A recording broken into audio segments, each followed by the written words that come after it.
How are you?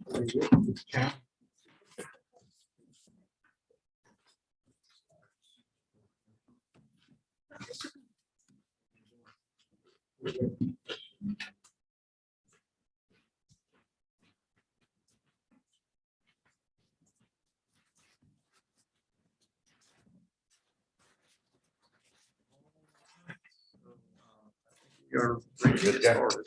All righty, we'll call the TARPO meeting for June 9th to order. Want to welcome everyone. We have folks in person and folks joining us virtually via Zoom. Yes, we can do the who's in the room, and then we'll do who's on virtual. So I'll go and we'll go around the room so everybody knows who's here in person, and then we'll do who's online. So I'm Donald Andrews, Mayor, Town of Broadway. Teresa Thompson, Town of Pittsburgh. Brandon Dawson, Chatham County. Matt Day with Triangle J. Catherine Bullard, NCDOT. James Bose, Pittsburgh. Sam Gaskins, Sanford City Council. Jack Meadows, Town of Salt City. And then will those who are online, you'll just identify yourself so we know. Amy Fowler, Orange County Commissioner. Curtis Brown, Town of Siler City. Will Mullaney, Aberdeen.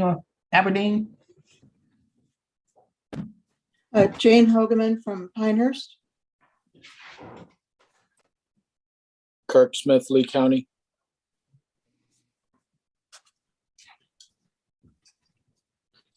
Jamie Walters, Moore County. Lisa Mathis, NCDOT Board. Tom Tenike, Orange County.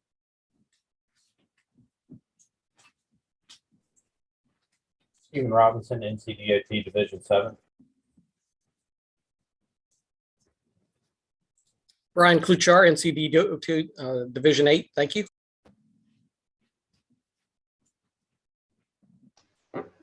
Julie Bogle, NCDOT Transportation Planning.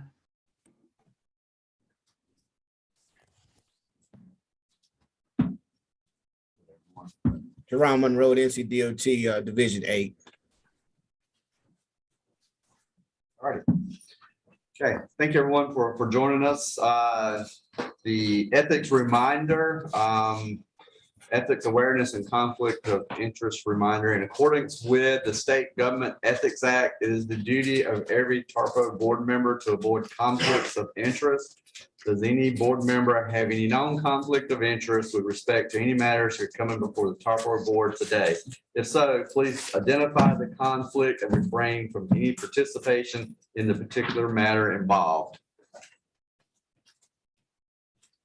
And I'm going to take that and no one has any conflict. Hopefully everyone has a copy of the agenda.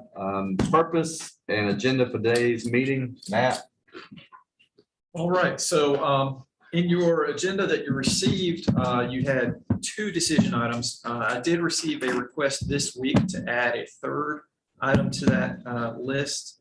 So if you all agree, that would be item 11C, which is entitled Support for Proposed Project Acceleration Effort in Pittsburgh.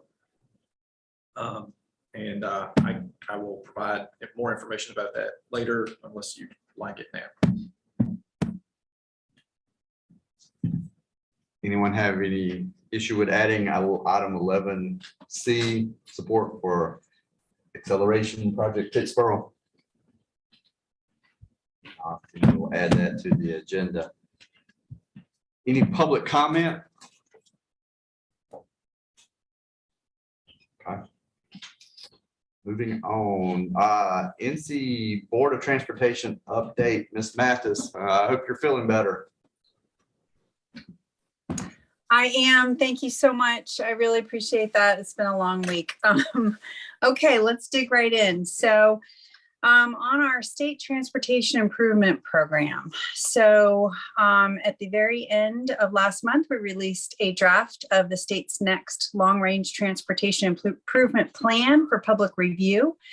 The STIP is the NCDOT's guide showing how and when transportation projects are expected to be funded over the next 10 years. You can find this draft by going on to ncdot.gov and searching for STIP, S-T-I-P. The draft this time is a spreadsheet rather than a PDF from years past. It's a little bit more user-friendly, allowing people to sort of sort through columns and explore in-depth projects that interest them. There will be upcoming opportunities later this summer for the public to comment on the draft STIP in person or online.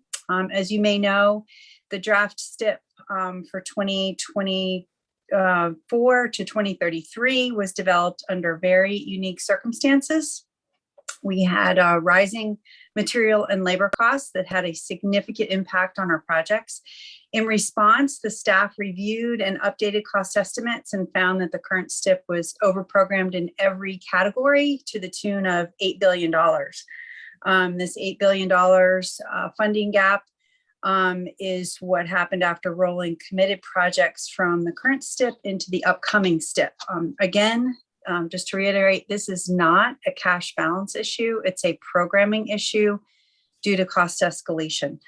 As a result, last summer, we stopped P 6.0 and the projects from previous rounds of prioritization that were included in the 2029 STIP were used to create the draft of the 2024 to 2033 STIP. Our goal throughout this process is to work with our local, state, and regional partners, that means y'all, to develop a trustworthy, reliable STIP that aligns with our financial expectations for 2024 to 2033. The timeline is also posted. It anticipates finalization of this particular STIP next summer.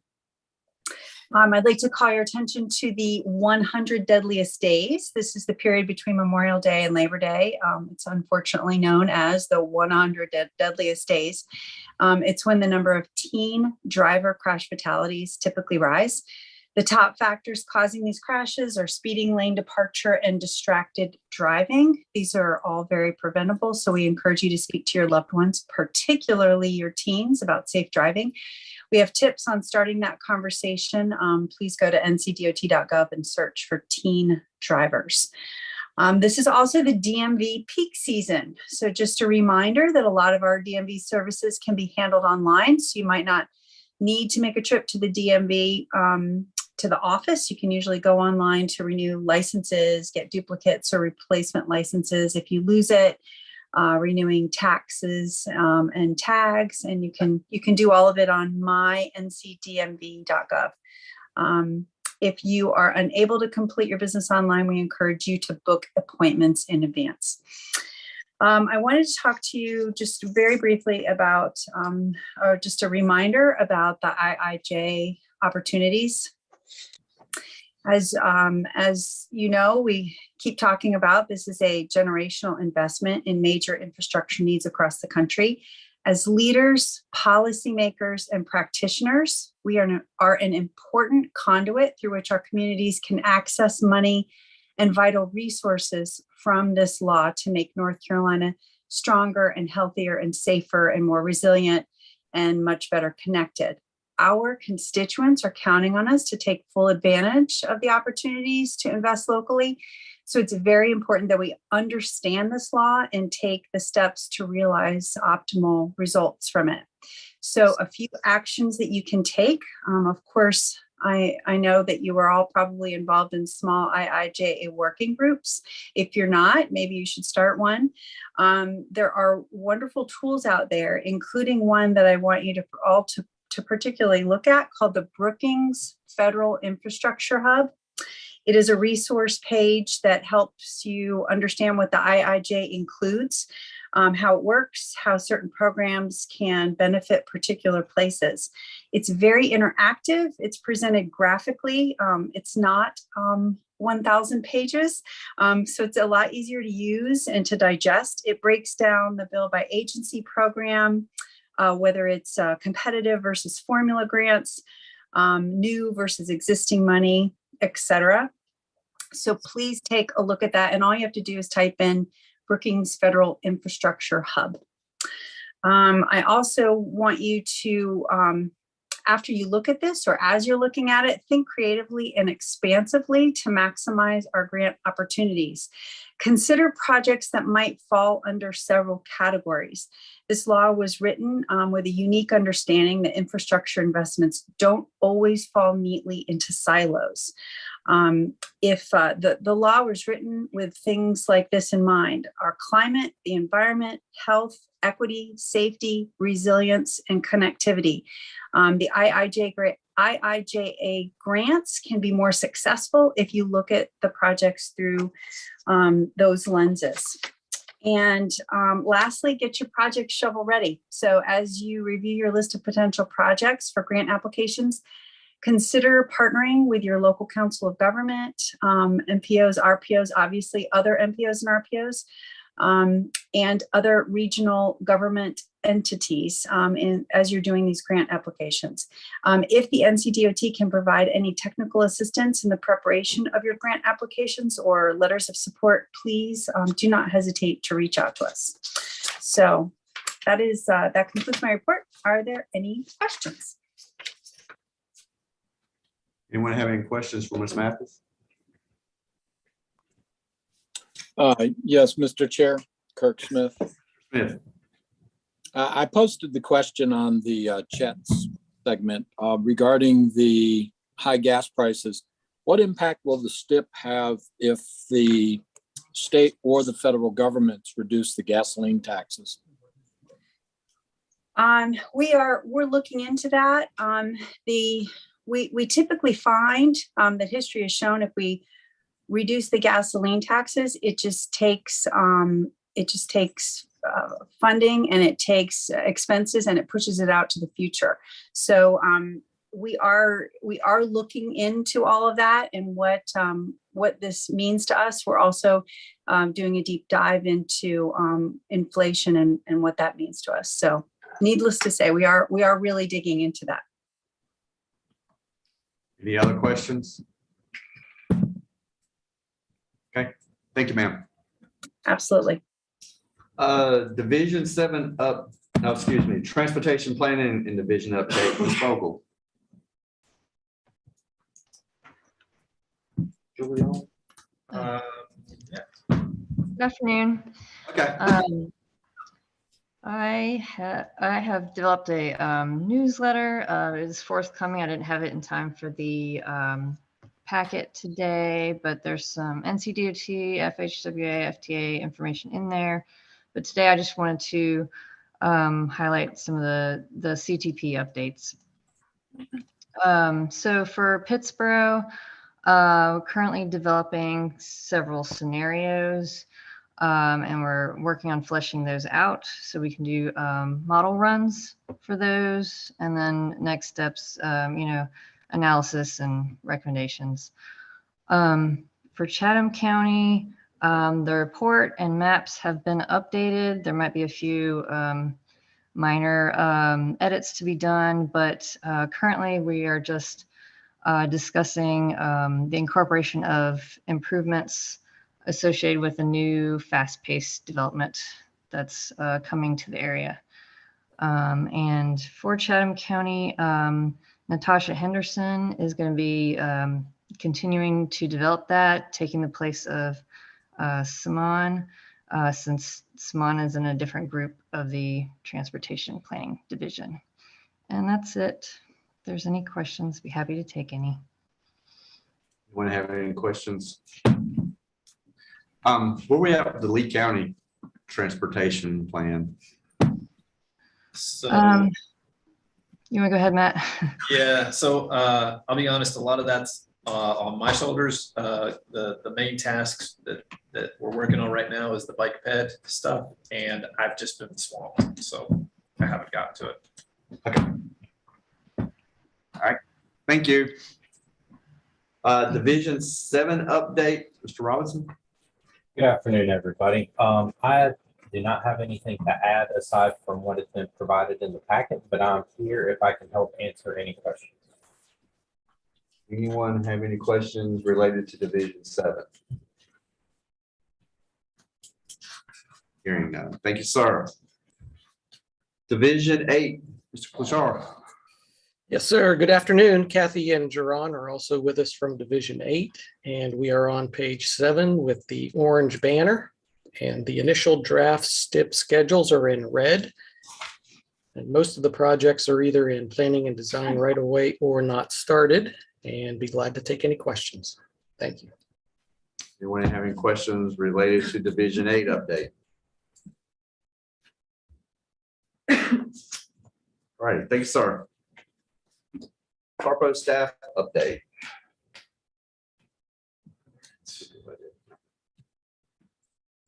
So I will also be providing a newsletter in the near future, but just a few highlights of things that are in there. There's a lot of stuff in there, but the main highlights I want to point out, we do have a new RPO senior planner who will actually be starting on Monday. And so I did want to make sure y'all were aware. Her name is Carol Fuller. She is coming to us from another RPO, so she does have RPO experience. She's really great to work with her. I've worked with her on lots of things. She was on the prioritization work group with me, so she's got a very good understanding of how that all works. And I think y'all will be in good hands with her. And I'm also not going anywhere. Like, I'm still going to be around. I do still plan to come to the meetings and stay in the loop with what's happening here, but Carol will be taking on the day-to-day work. Couple of sort of public open house events coming up soon. We have our 2nd Avenue study that we've been doing in Siler City. It's been a very rapid study. We just started in March and we're about ready to wrap up. So we're having a open house on June 15th to present the recommendations from that study. And then the next day on June 16th, there's going to be a workshop in the afternoon and then sort of a public open house in the evening for the S-Line transit-oriented development study in Sanford. So both of those coming up soon. And then one other item I did just want to sort of bring to your attention. This is something that NCDOT just sent out to all the MPOs and RPOs this week. They are, NCDOT is part of a larger national group that's working on a pilot study of what's called a mileage-based user fee. So the idea being, if the gas tax were to go away someday and be replaced by something, this is one of the potential ways you could replace it, is by charging a certain fee per mile. And so this is sort of a pilot test of how that might work using different technologies. And they are reaching out to the MPOs and RPOs to try to get members from the MPO and RPO committees who would be willing to participate in that pilot study. So I'm going to send out that information, and then if you're interested in it, you can click on the link to sign up for it. I will say, they did a similar pilot a few years back, and I was part of it, and it's actually pretty easy. It's just a little cartridge thing you plug into your car, and it just tracks your miles and reports it back to wherever they're collecting that stuff. So does that only track in-state? So there's different options on that. I think there's like 3 or 4 different options on how you can do it. There's a version that has GPS. There's a version that doesn't have GPS. I think there might even be a manual option where you just like record what your odometer readings are. So you can live near the borders. Yeah. So there are other, I'm getting off character here, but insurance does that. How about your license plate fees? Or would any of that be tied into knowledge base? I mean, any talk about that at all? I don't know that talk's happening yet. It's interesting. Any questions for Matt? All right. RTCC adjournment and report to RTAC, Ms. Thompson. Thank Yeah. you. Good afternoon. I'll take a motion to adjourn the RTCC meeting. Teresa, I made that motion. Jack. Thank you, Jack. Is there a second? I'll second it. All right. Our meeting is adjourned and we had 3 decision items. The first item, RTCC recommended approval of the resolution of support for the MEENC microtransit grant application. The second item, the RTCC appointed Jack Meadows with Siler City as the chair and Tom Tenite with Orange County as the vice chair. Third item, the RTCC recommends approval of the resolution of support for the acceleration of Chatham Parkway South, which is STIP project R5963. There were several questions asked. I think the 2 main questions was who's responsible for the environmental documents, and that would be the town. So everything would be permitted through the town, and the documents themselves would either be drafted by the town or on behalf of for the town. The second question was who has been our main DOT contact? And there's been several DOT contacts, but the main one is Patrick Norman. We also had 3 discussion items. I think they're all the same as on your agenda. So Matt gave that presentation for the draft 2433 STIP process, the 3rd quarter financials, and the STIP updates. That's all. Thanks. Thank you, ma'am. All righty, item 10, the April 14th, 2022 meeting summary approval. Is there a motion to approve the meeting summary? So moved. Is there a second? Second Fowler. Mr. Fowler. Any discussion? All in favor? You gotta take a roll vote. Yeah, we got to do the roll. Okay, Matt's gotta do the roll vote. There's only 5 people short. Donald Andrews, Yes. Amy Fowler, Yes. Curtis Brown, Yes. Kirk Smith, Yes. Lisa Mathis. Yes. And just to make sure I didn't miss anybody, there's nobody else online who is a voting member, correct? All right. On decision items, so the first one, 11A, is a resolution of support for MEENC microtransit grant application. You're gonna walk us through that, Matt? Yes. So I did receive notice a few weeks ago from NCDOT that they were preparing to submit a grant to the federal government through the Rural Surface Transportation Grant Program. And the name of the project they were submitting is called Mobility for Everyone Everywhere in North Carolina, or MEENC. And this is a grant that would provide funding for microtransit projects in a number of communities around the state, including a project in Sanford. And so that is why they reached out to us, since Sanford is in our RPO. For anybody who's not aware, microtransit is, there's not an easy way to describe it, but it's sort of like something that's halfway between like an Uber and a regular transit system. You know, they've done a system in Wilson that's very, that's a microtransit system, and it's been very successful in Wilson. And so they're sort of looking at trying to replicate that in other similar communities across the state. So DOT did request a letter of support from TARPO for their application. Due to the timing of that, I did provide a staff letter of support that would be contingent on approval of a resolution at today's meeting. So I do have a draft resolution in your packet, and I'm happy to answer any questions to the best of my ability. Does anyone have any questions for Matt or need more information? Hearing none, is there a motion to adopt the resolution in support of mobility for everyone, everywhere in North Carolina?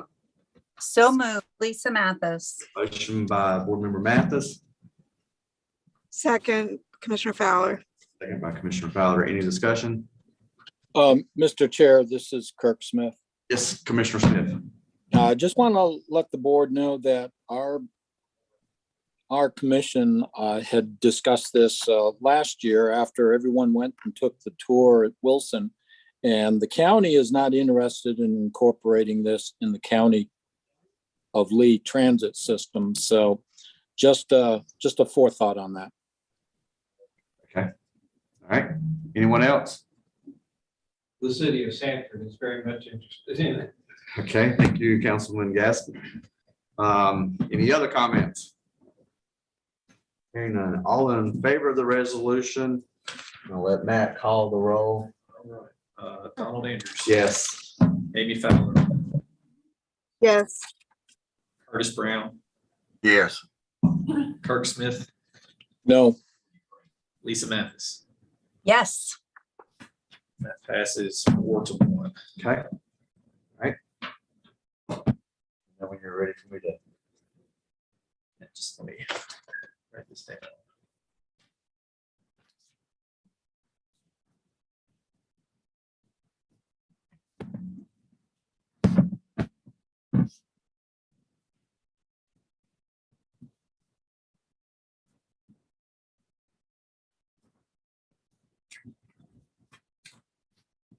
All right. All right, moving to item 11B, election of RTAC officers for 23.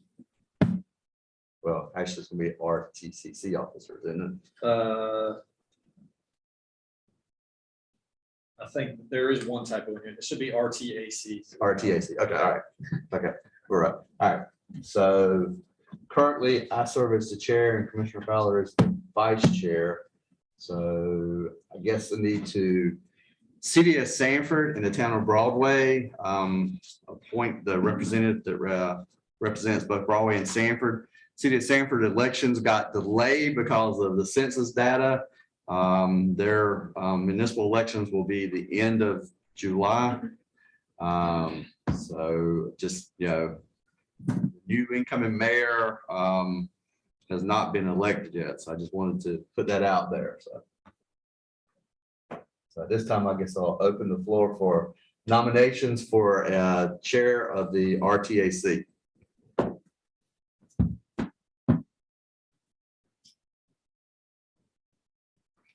It's not that bad a job. That's what I said. Increase the payment. Yeah, it doubled. Doubled in pay. Plus you get to break in the new RPO person. Anyone?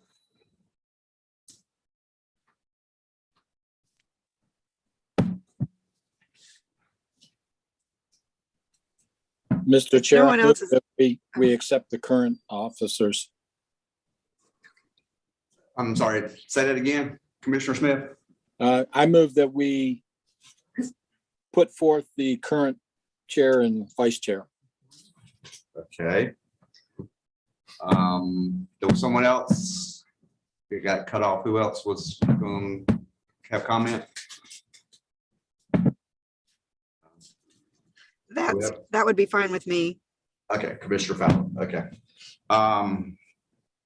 So we have a nomination by Chairman Smith to reappoint the current two officers. And I guess I need to add in there, as long as the incoming mayor for Sanford would be acceptable to that, what would happen? So if, since you and the new Sanford mayor are going to have to decide who's going to be the voting municipal rep member for Lee County, if you choose that it's not going to be you, then we would have to come back at a later meeting and do another election. Okay, everybody get that? Yes. Okay, so we have a motion. Yes. Is there a second?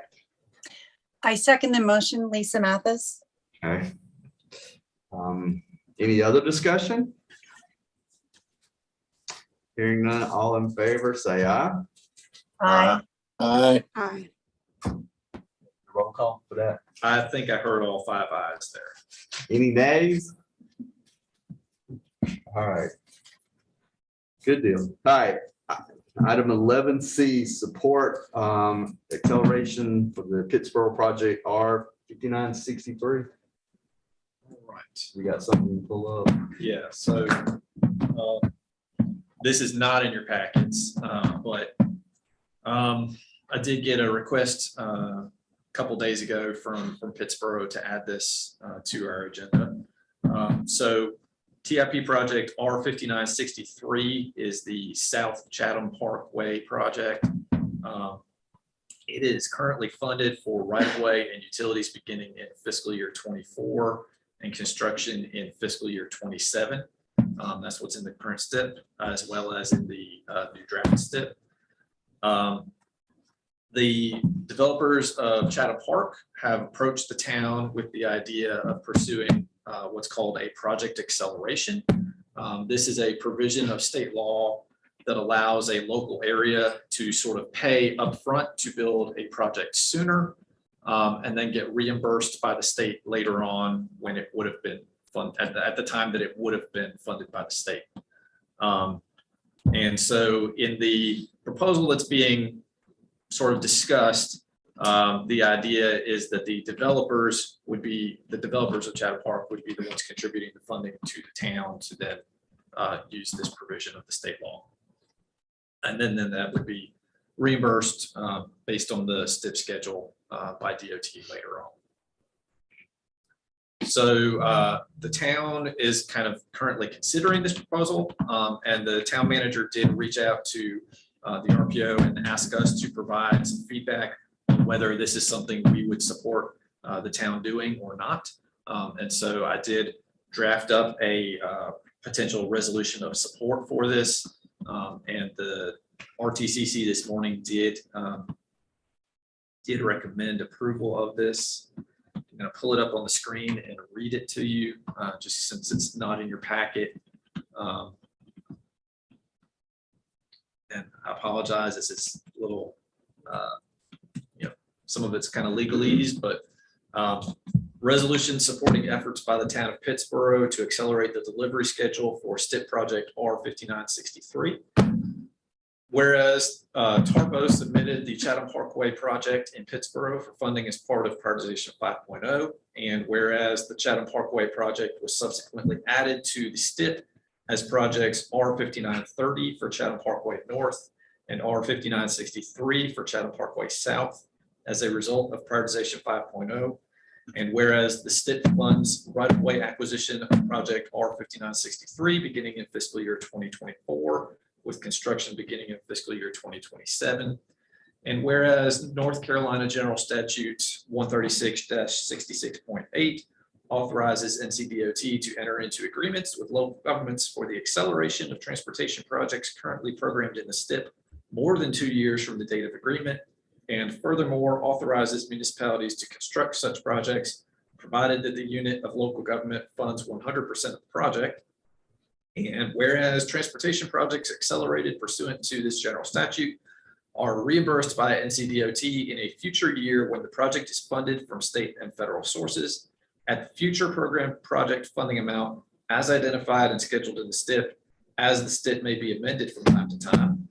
And whereas acceleration of this project would provide a significant transportation benefit to the region, therefore be it resolved that the RTAC of TARPO supports the town of Pittsburgh in its efforts to pursue acceleration of STIP project R5963 in coordination with NCDOT and other partners. So I do have Mr. this. Chair, move to approve. Okay, motion from Commissioner Smith to approve. Yes, we can entertain a second and then discuss it. Curtis Brown, second. Mr. Brown, second. Okay. So Matt, what's this do to, it doesn't have any impact on, well, I guess 6 has gone away, 7 will be our next. So it's not like we have to trade anything out. This doesn't really impact anything.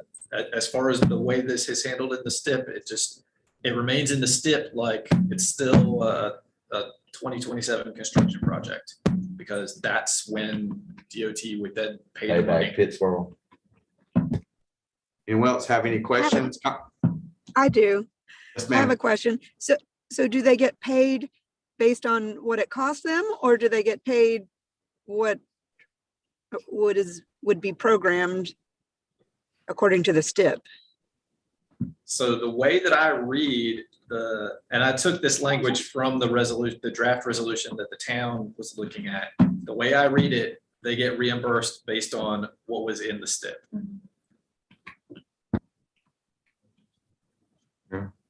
Okay. So whatever's programmed is what they would get back. If it costs more. I don't know. I don't know. I've never If it done. costs less, which is I don't know. not happening here lately. Any other questions? Comments? All right, we do have a motion and a second. All in favor of support of the resolution, please let Matt call the roll. Donald Andrews. Yes. Amy Fowler. Yes. Curtis Brown. Yes. Park Smith. Yes. Lisa Mathis. Yes. That is unanimous. All right, thank you. This work will be decent. All right, discussion items, draft 2024-2033 STIP document and process. All right. So hopefully you all received an email from me probably about a month ago that had the information about the draft STIP that was released in late April. I did at that time provide you with a sort of summary document that explained which projects in our area had lost funding, which projects were being classified as preliminary engineering only, and then which ones had schedule changes. And we're going to go through that here in a little bit, but that's also in your packet. I provided that handout that I'd sent by email. Just as a summary, we did have 8 projects in our area that had their funding removed. We had 4 projects that remain funded for preliminary engineering, and we will talk in a little bit about what that means. And then we had 3 projects that had schedule delays, although one of those was really just fortuitous timing that there was also a STIP amendment happening at the same time. So it's kind of just double counting the same thing. So really only 2 projects affected by a scheduled delay. All the other projects are substantially unchanged, although quite a few of them did have cost changes. Those cost changes were not affecting the schedule of those projects.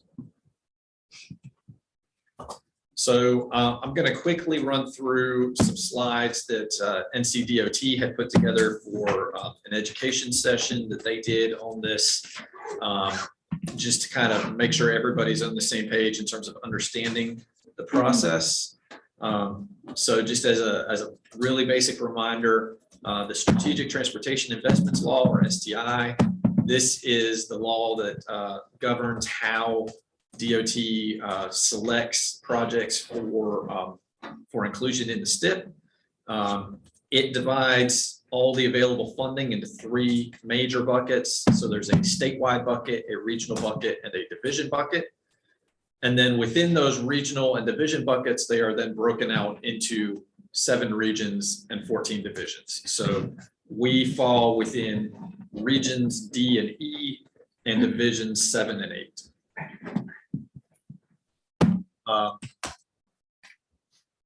As was mentioned earlier in the Board of Transportation update, there were a number of sort of things that all came together as sort of a perfect storm that created a situation where we had more projects in the old STIP document than we had revenue to be able to pay for. And so that's sort of how we ended up where we're at today. And this table here shows you that $8 billion overage in terms of each of the individual buckets. You can see almost all of them were over programmed in terms of just projects that were previously committed projects. So not even looking at things that were previously listed as uncommitted projects, just looking at previous committed projects, we were still over programmed significantly. So with all that in mind, DOT worked on coming up with a process for how to develop this new 24 through 33 STIP, recognizing that it is a programming issue. It's not necessarily a cash issue. That they needed to coordinate with the local governments and MPOs and RPOs. And they did release their draft on April 25th. So there's sort of the framework that was used to develop this draft STIP falls into two sort of categories. They started with what are called delivery projects. So those are essentially the near-term projects that are, about to happen, and we need to have consistency with them. And so they were the first ones to sort of make the cut to remain in the STIP. So that's anything that was scheduled for construction previously for fiscal years 24, 25, 26, had right-of-way purchasing underway, or had a federal grant. Then the remaining projects that were in the previous STIP were evaluated using something called either the P3, P4, P5 method or the seniority method, whichever name you like better.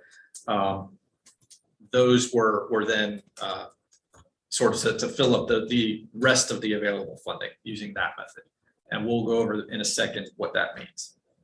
The other major component of this framework that was developed for developing this draft STIP is that they wanted to give an opportunity for local areas to swap projects. So to basically look at what comes out of this draft that's sort of driven by this delivery projects and the seniority method, to be able to look at that and say, hold on, that doesn't make sense anymore. We'd actually like to take this project that's in the list, remove it, and take this other project that's not in the list and put it in instead. So we're going to talk a little bit more about how that would work. There's a number of rules about how those swaps work, but the two biggest rules are that the swaps have to be agreed to by all of the affected divisions, MPOs and RPOs, and that the cost of any project that you're swapping in can't be more than 10% higher than the project you're swapping out. So if you take out a $50 million project, then you could only swap in up to a $55 million project. And this is just a visual to kind of help you understand how this works. So on the right side of the screen, you have the list of basically each of those squares is a project from the old STIP document. And on the left side is where we're going to build the new STIP. So we start by taking all of those delivery projects, we put them in the new STIP. And then using the seniority method, we take basically the oldest of the remaining projects and program them until we reach that limit of how much money is available in that bucket. So what that really means is essentially we're looking, and this is kind of getting in the weeds, but P3 was the first round of prioritization where the STI law was in effect. And so we're looking at P3 projects as the oldest ones that we want to try to keep in. And then once we have added all the P3 projects, if there's still more money, then we go to the P4 project list and add those in, and so on.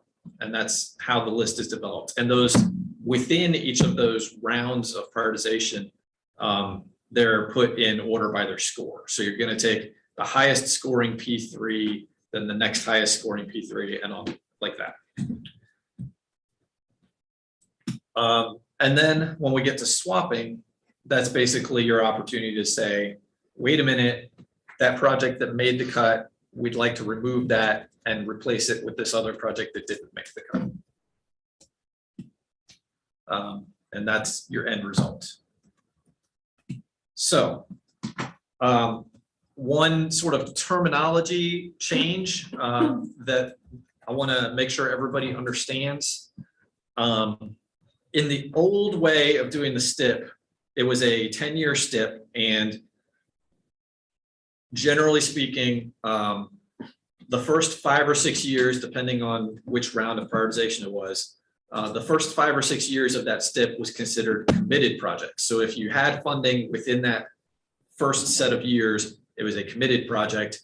And then if you had funding beyond that, that was a non-committed project. And the idea was anything that was non-committed would show up in the STIP, but would have to be reprioritized and get scored again, and could potentially fall out of the STIP in a future round of prioritization. What they are doing this time is to try to make it more clear which projects are like the actual committed funded projects that don't have to go through prioritization again. They are only showing the specifics for like construction and right-of-way funding and those things for those projects that are going to fall within that first 5-year window. Anything that would be beyond that 5-year window, they are listing as programmed for preliminary engineering only, to make it clear that the reason they're in the STIP is so they can get started on the preliminary engineering work, but that those projects are going to have to get rescored in P7. And so it's sort of a terminology change really, but that list of projects we have that says these are the projects that are only programmed for preliminary engineering, that's essentially the same thing as what used to be called the non-committed projects. It's essentially the same thing.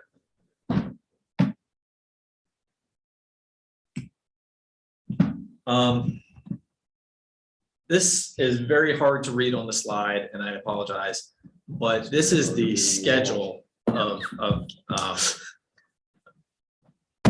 what sort of where we're at in this process. So we have 2 parallel processes going on here. We have programming, which is the development of this STIP document, this 2433 STIP.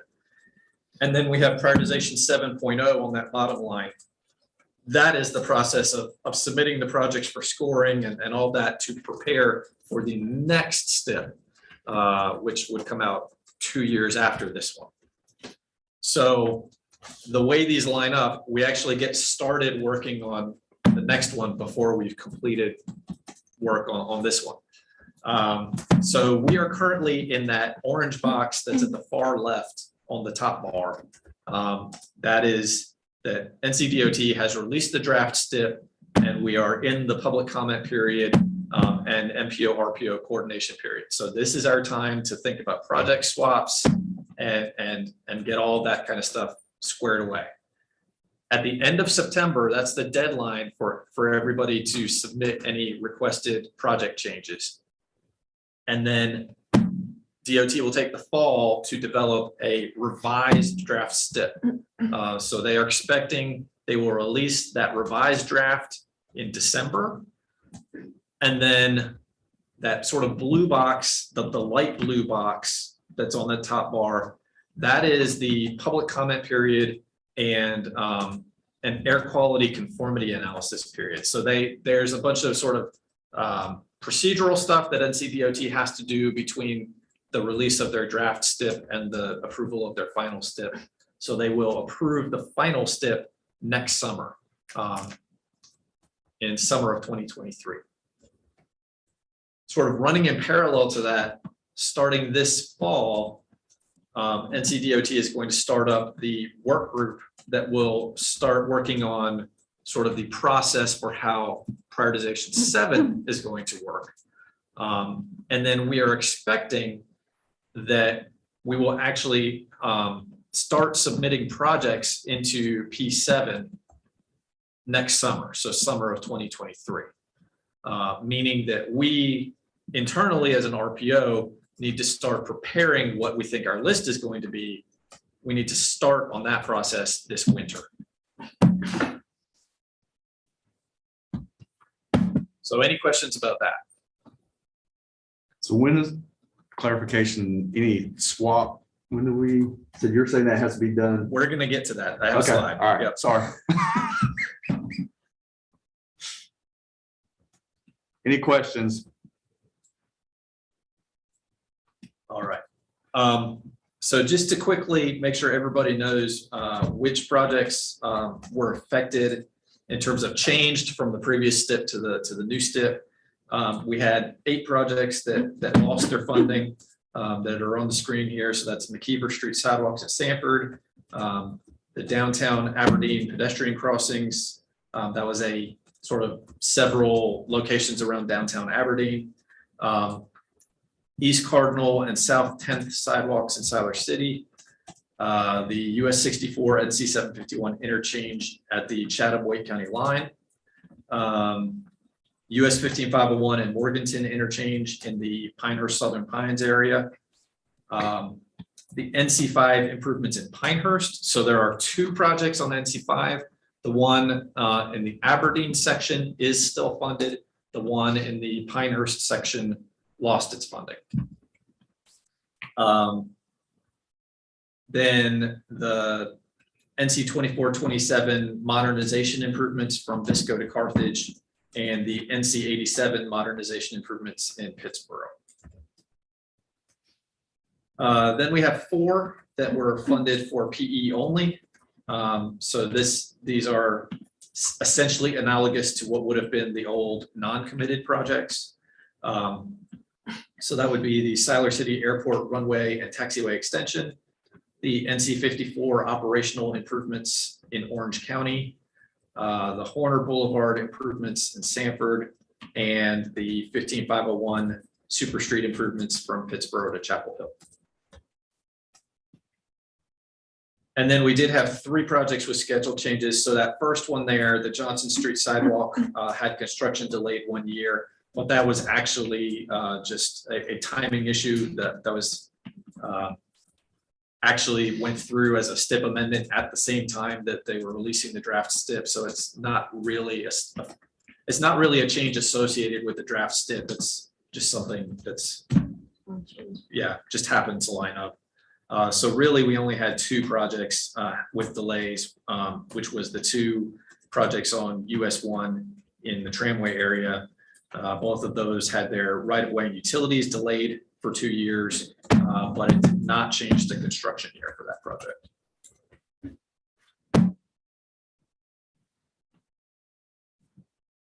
So the project swap process, we are really granted a lot of latitude in terms of how we want to go about doing this. So what I had suggested to the RTCC this morning, and they agreed with this approach, was to sort of set up a schedule and a process for this. And so what I have laid out here is that we would have a period during the month of June where any town, county, transit agency, NCDOT division, whoever, who wants us to consider a project swap would send me an email with notifying me what that requested swap would be, and get those to me by June 30th. Then I would compile all of that, all those requests, put that information out for everybody to review, and we would hold a special meeting of the RTCC. So this would just be the staff committee. They would hold a special meeting in July to review those requests and then try to come up with a recommendation on how to move forward.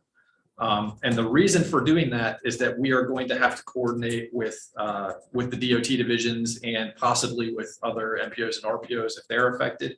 And so we needed to have time to be able to do that coordination before we have to have a vote on this. And so the idea is the RTCC would make a recommendation at that July 14th meeting.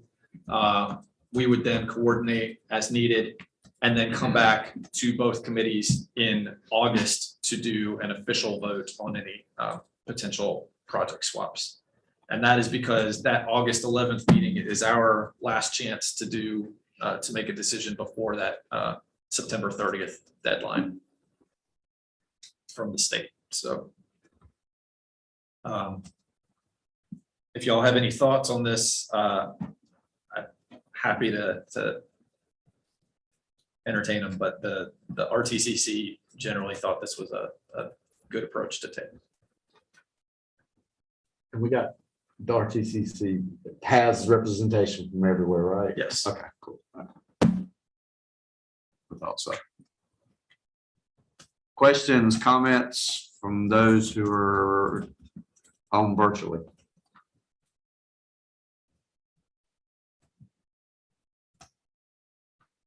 Quiet bunch. All right, so just a couple of upcoming steps to make y'all aware of. So NCDOT is conducting their public comment period right now. You may see some announcements about public meetings or outreach related to that. I believe they're working on a website for comments and things like that. They have agreed that if they do receive any comments that are pertinent for us to be aware of, they will send them to us. And then we'll just plan to move forward with voting on this at our August meetings. All right. Matt, can I add something? This is Lisa Mathis. Yes. Thank you for the wonderful presentation. It's a complicated process, and you managed to make it very digestible. I did want to add that at our meeting yesterday, our board meeting, there were questions regarding, there are some potentially new financial revenue sources being batted around in the General Assembly. So we're waiting to see what happens on that and how that is resolved maybe in the next few weeks. I know they want to adjourn by July 1st. But some of the questions were, how is that going to affect this STIP? And I just want you all to know that we don't want to be yanking everybody around, with constant changes to what we're doing. We are going to be keeping an eye on that to see how, if we do get another potential revenue source, how that would affect this. But we're also at the same time keeping an eye on continued cost escalation, things like diesel fuel, lack of diesel fuel and rising prices and stuff like that. So we're keeping an eye on a lot of things, and we'll be really looking at it in depth this fall. So I just wanted to add that piece of information. Thank you. Anything else on that matter? I think we're ready. Any other questions before we move to third quarter finance updates? Okay. All right. So just to make y'all aware that through the third quarter, we have spent $113,490.47. Our remaining balance of available funds is $63,801.42. I will say the reason why that remaining balance is relatively high is that we did carry over about 30,000 in funds from last year. And so it's going to take some time to spend down that pretty large balance that we carried over. So my hope is that we will not carry over as much this year as we did last year. That is my goal. But any questions? Third quarter finance?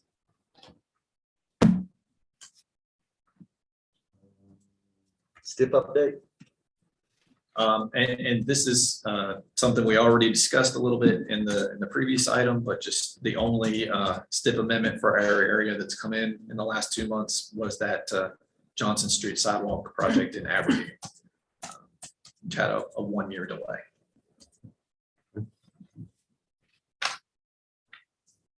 Questions? All right.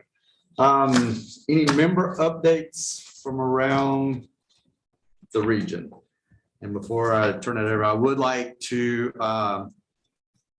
Councilman Gaskin has been great to work with, very supportive of everything that we've done on TARPO, and we're gonna miss you. We appreciate your participation. Try to figure out how many years it was, but kind of 13 years. Okay, I thought it was a bunch, but I wanted to thank you personally because you filled in for me on numerous occasions, but your guidance and support was also greatly appreciated. So, thank you. Any other comments from around the region? Anyone in the room?